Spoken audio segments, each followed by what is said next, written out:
This video is going to be my reaction and commentary to the announcement that the Detroit Lions hired Mike Kafka as a high-level offensive assistant. You know, whatever that entails or the way that that works out, I'm happy with, to be honest with you. They obviously had a huge decision in the offseason to hire a new offensive coordinator, right? Trying to, on some level, recapture some of the magic that was lost in 2025 during the course of the regular season. Look, John Morton's offense started off quite well, scoring 34 points or more in the first 5 games of the season.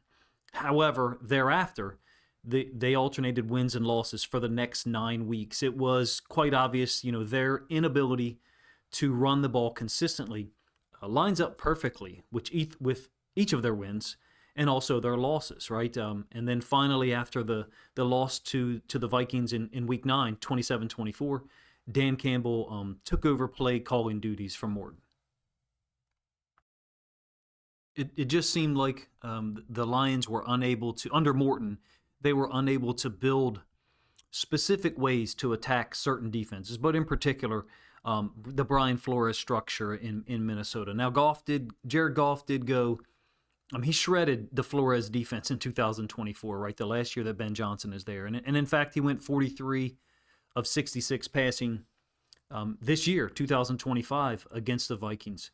But he was sacked 10 times. He did throw 3 touchdowns against 2 picks. And the run game was meager. They only got to 133 total rushing yards in the 2 games against the Vikings. From a Morton standpoint, he had better plans, it seemed like, earlier in the year against teams outside their division. Of course, Detroit won 3 consecutive games, and they used a lot of, against the AFC North, I should say, they used a lot of 12 personnel to get that done. That pattern, regardless of whether they were playing NFC North teams or not, held for much of the season. And what I mean is when Detroit could reach or exceed 100 rushing yards in a game, they went 9-1. And then when they were held below the 3-digit mark, the Lions were 0-7. It's not even like turnovers were necessarily a huge factor in those 7 games where they didn't reach 100 yards rushing. They did cough the football up 6 times in the week 17 loss to the Vikings. But other than that game, in the outcomes where they ran for less than 100 yards, Detroit only committed 3 turnovers when the run game was that limited. Basically, the offensive line, I think, is a huge factor, no matter who's calling the plays, no matter, almost independent of who is designing the offense. I think that Dan Campbell and the front office have gone out and got 2 very talented guys in Petzing and Kafka. 2 guys with some recent history of being able to be productive, especially in the run game. And in my opinion, in order for that to work, they've got to address the offensive line. The health of the offensive line was definitely a factor as the season progressed, right? And then, of course, you had the really weird, on-again, off-again return of former All-Pro center Frank Ragnow. I did like the fact that the Lions were able to salvage a winning record at 9-8 with the road win in Chicago in the regular season finale. And the reality is Dan Campbell proved that he's able to handle play calling duties. The offense averaged 30 points per game in the first 7 weeks with Campbell calling the plays. It however, to me, appears obvious. You need better offensive consistency and coordination. And what I mean is, even before consecutive losses to the Steelers and the Vikings, essentially finished any chances of making the playoffs, it became obvious to me that there were certain play calls you couldn't use consistently. You just couldn't execute them against the higher level defensive fronts. When Campbell chooses Petzing, during that first frenzy of moves in the offseason, it was obviously surprising because his interview, I guess his initial interview, wasn't broadcast or wasn't made public knowledge. I should put it that way. Petzing is 38 years old. Kafka's young as well.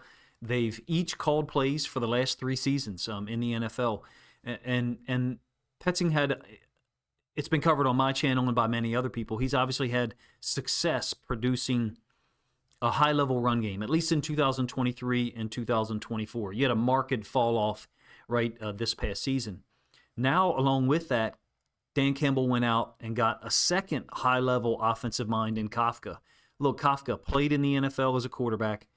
He once coached for 5 seasons with the Andy Reid, Patrick Mahomes Chiefs. He was initially, I believe, a quality control coach on the offensive side, then a quarterback's coach, and passing game coordinator in 2020 and 2021. Of course, the Lions fans are extremely familiar with Kafka because he was the acting or promoted head coach after the Giants fired Brian Daboll during the 2025 season. In fact, Kafka, called the plays in Detroit in Week 12 when they nearly upset the Lions. Eventually, Detroit prevailed 34-27. But remember, if you recall, it took a 59-yard field goal by Jake Bates to tie it in the final minute of regulation, and then that 69-yard touchdown, game-winning touchdown by Jahmyr Gibbs on the first snap of overtime. It took all of that to push Detroit's record to 7-4. Then, of course, they lose 4 of their next 5 games, miss the playoffs. For the first time since 2022. Campbell had already taken over play calling duties on the offensive side. Like I said, been quite successful, right? You had a 44-point outburst against the Cowboys in Week 14 when the Lions moved to 8-5. Even in the loss to the Rams a week later, still scored 34. And throughout the entirety of 2025, even though Jared Goff was sacked a career-high 38 times, Detroit was 4th in the NFL in points per game offensively, and Goff finished with 34 passing touchdowns against only 8 picks. Now, as far as the pairing of Petzing and Kafka goes, now they've never worked together prior to 2026.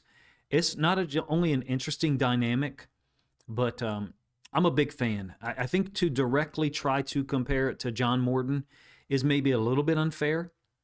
Morton was trying to replace Ben Johnson, right? Who, of course, this year guided the Bears to the NFC North title and was extremely close to making it to the NFC Championship game.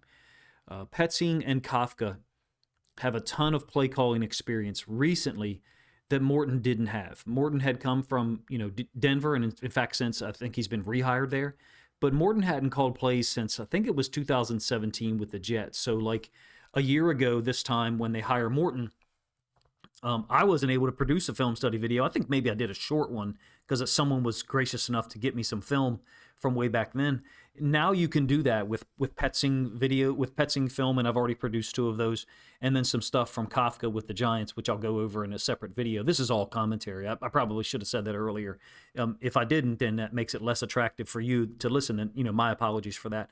But I will say this: both of these guys have coordinated offenses recently that seemed far superior or maybe singular in their approach, or their production, I should say.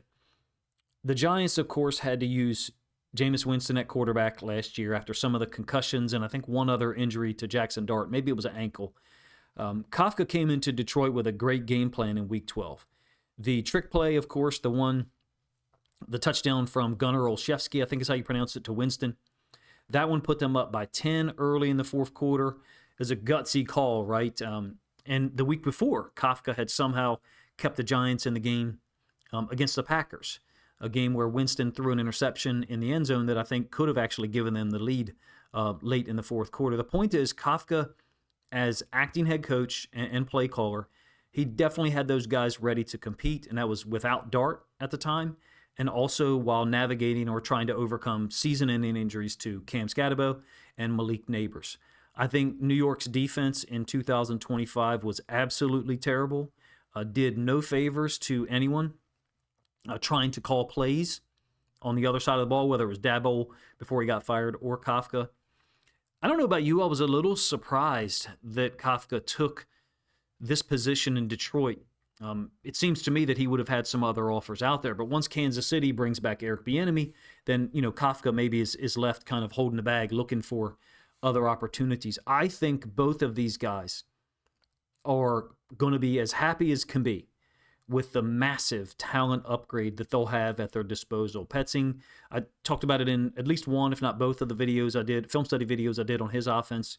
He dealt with, Kyler Murray, Jacoby Brissett, Josh Dobbs at various points in time in the last 3 years. And from a points per game standpoints, things in Arizona certainly were not great. 19.4 points per game in 2023, 23.5 points per game in 2024, and then only 21 points per game this past year. But he didn't have anything like, a Jahmyr Gibbs, Amon-Ra St. Brown, Jameson Williams at wide receiver. Significantly better weapons for both of these guys.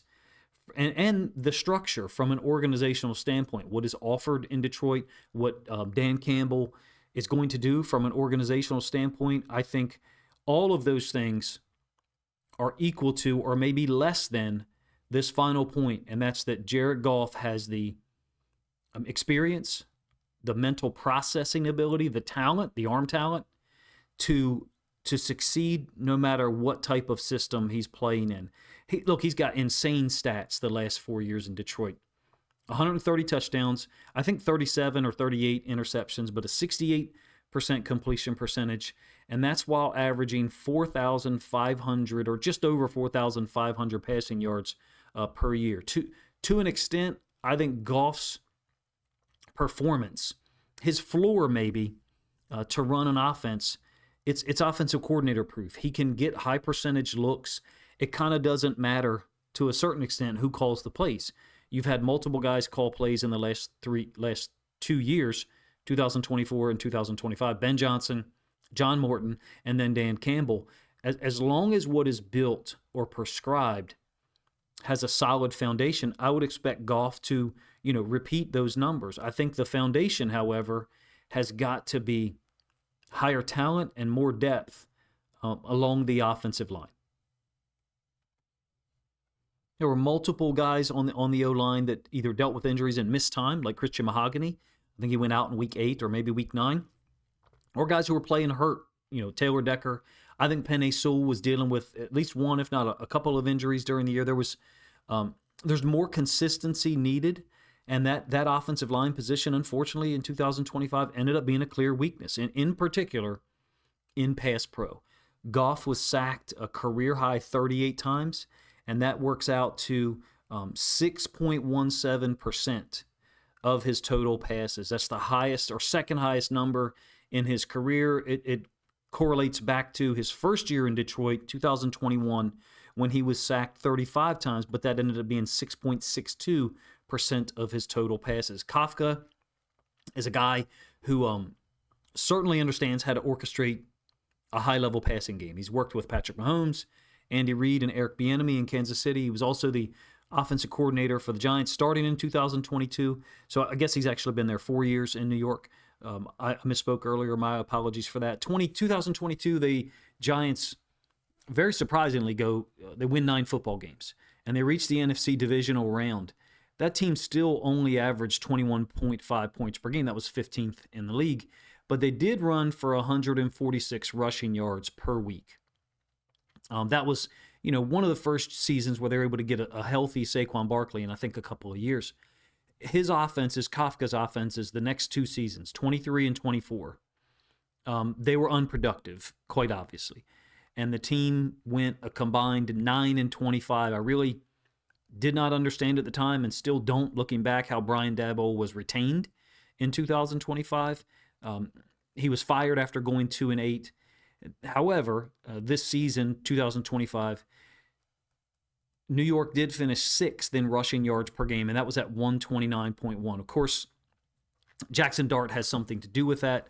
From a comparison standpoint, Detroit, even with the output that Jahmyr Gibbs provided in 2025, Detroit only finished 13th in the league at 120 per game. I think there's indications that this structure could be exactly what Dan Campbell, Goff, and all the playmakers in Detroit need. And that's Petzing as the offensive coordinator, Kafka as a high-ranking offensive staff member, whatever that means. Though that group of position players, St. Brown, Goff, Jameson Williams, Jahmyr Gibbs, hopefully David Montgomery's back. They're instant upgrades. One of the things that instant upgrades for what these two coaches have had access to. One of the things that coaches do when you're looking at an upcoming opponent or evaluating another coach's performance during the season, or maybe trying to determine if you want to go somewhere else in coaches, are they going to have a talent upgrade? At the high school level, oftentimes it's okay. Are these kids I can help get eligible? If I'm going to be in the building, I can help them stay eligible, right? Study halls before school, study halls after school, coordinating with teachers, specific teachers, targeted teachers throughout the building to help keep guys eligible. If it's been a problem at that school, it's not an issue in the NFL. But I'm just letting you know, when you're a coach and you're taking a job, the talent level that will be available to you is a factor. And both of these guys, Petzing and Kafka, had to look at the situation in Detroit and say, who did I coach this year, 2025, I guess last year? Who did I coach that would start there in Detroit? Malik Neighbors, obviously, is a guy that will play a lot in Detroit. That's it from a Giants perspective. For me, I'm talking about position players.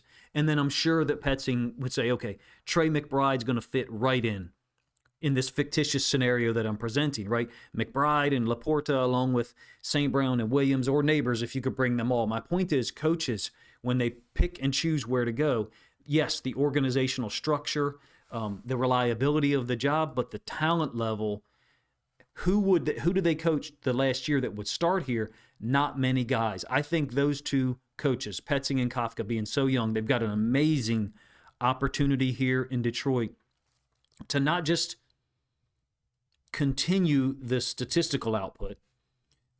This was the third year in a row that Detroit finished top 5 in scoring from a points per game average standpoint. The problem is they were 33 points per game, number 1 in the league in 2024, and that dropped down to, I think, 28.2 or 28.3. So, 5 points differential. To me, the first barrier, the first step maybe is another way to say it, the first thing that Petzing and Kafka has got to figure out in combination with the front office is, how can we become more consistent against high-level defensive fronts?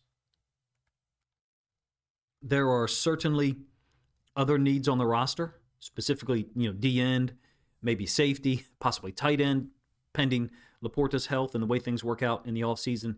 It is my belief, and I recognize that other people may have a different opinion, the first challenge for these two guys is to pool their understanding, connections, maybe resources, and help Brad Holmes in the front office collect as much high-level O-line talent as possible. Detroit's certainly going to have a weakened schedule next year compared to 2025. For me, based on what I've seen from Goff, St. Brown, Gibbs, Montgomery, Jameson Williams, Laporta over the last 2-3 years, if the offensive line can provide a baseline of execution, they can outscore 25, 28 teams across the league. If those guys are given time and space, there's more needs, in my opinion, than just the center position. Taylor Decker's availability and health is a recurring issue. He's been a warrior for this franchise, deserves a ton of respect and opportunity to do things the way he wants to, but from a depth standpoint, I think this Lions team is at a -2 deficit. For comparison, for my Ravens, I would say we're at -3. We potentially have to replace Tyler Linderbaum as our starting center, who's an all-pro caliber guy, and need to look at replacing both of our guards. I'm not saying that Taylor Decker has to be replaced. What I'm saying is from an approach standpoint, Petzing, Kafka, Brad Holmes, Dan Campbell have to look at it and say, okay, the right side of our offensive line, Sewell and Radledge, it's a high-level duo. They can get things done in the run game or the pass game. Even though I thought Sewell's play dipped somewhat in 2025, he was less dominant than the standard I think we all have for him. Injuries were the clear factor. On the other side, the left side, you've got more questions. I don't know if you want to say that Mahogany is a full -1 question. From an injury standpoint, there's got to be some concerns. Between him and Decker, I would say 0.5 each, so half a man of concerns each, and then the center position to me is what would create the other -1. Hopefully I explain that in a way that makes sense. Simply put, Dan Campbell, the front office, they've done a great job, in my opinion, of gathering coaching talent on the offensive side in the last 2 weeks. And that's, notwithstanding the potential departure of Scotty Montgomery, who the Ravens have actually interviewed. I think the foundation to a great 2026, or the first step, is to elevate the offensive line talent in a similar fashion. And when I say that, I mean regardless of scheme, regardless of play calls or who makes those play calls. Step number one, build a more consistent offensive line, a more powerful group there, one with depth to handle a 17-game season. It's, to some degree, it's a little bit unrealistic to think that, injuries won't occur over a 17-game season, right? At that position, the offensive line position specifically, it requires such consistent physical output. Every snap is a mental and a physical war. So the standard is very, very high. But it's that way for every single team in the NFL. And for me, I look at it like this for Petzing and Kafka. They've kind of just been handed a vehicle that's been proven it can go from 0 to 100 quickly on a flat road, and it can win races. In this analogy, that's the passing game, pass game explosiveness and efficiency of Jared Goff.